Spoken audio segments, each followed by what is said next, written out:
The largest tomb ever built sits under this hill in central China, discovered 50 years ago, and to this day nobody has dared to open it.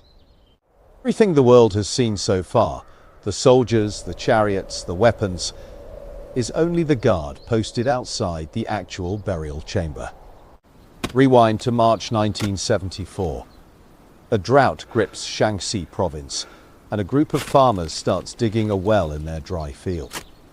A few meters down, one farmer's shovel strikes something hard. Not stone, but a life-size human head made of fired clay. Archaeologists arrive and begin digging, and what they uncover keeps growing, trench after trench filled with silent clay soldiers standing in form. The count eventually passes 8,000 warriors, and here is the detail that still stuns experts. Every single face is completely unique. Each soldier gets numbered, studied, and reassembled piece by piece.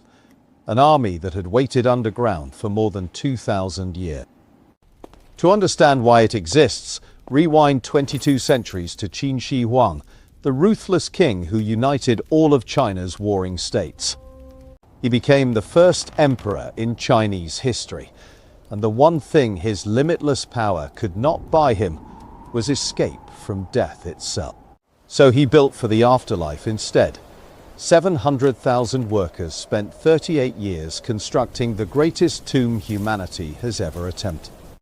The clay army was buried facing east, positioned to defend their emperor forever against every enemy he had made in life.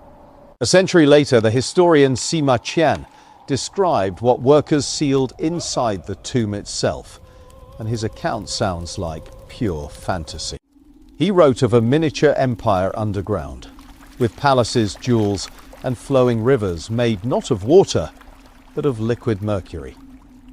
He also described loaded crossbows, rigged by craftsmen to fire automatically at anyone who ever broke into the burial chamber.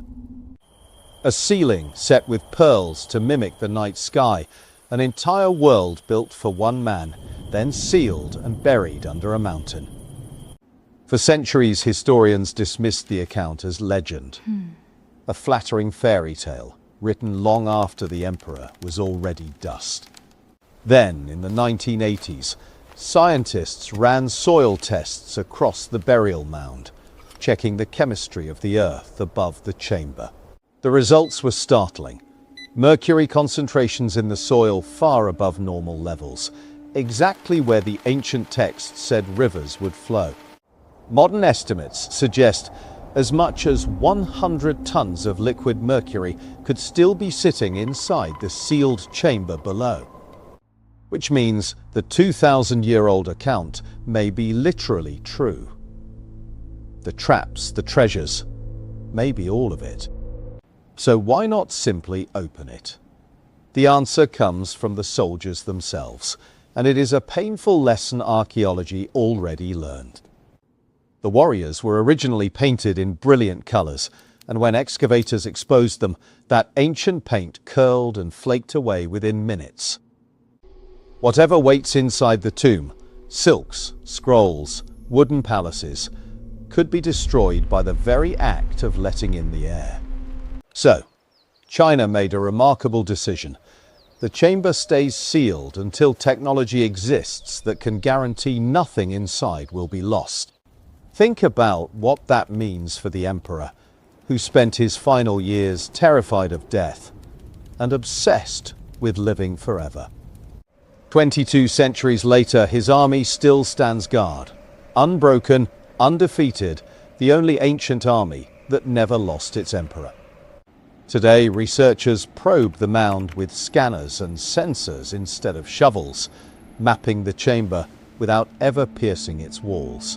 And beneath it all, the burial chamber sits exactly as workers sealed it, untouched by robbers, weather, or time itself. It all traces back to one clay head at the bottom of a farmer's well. The discovery that revealed an empire underground. The man who searched his whole life for immortality may have found it. He is the last emperor still resting inside his own palace.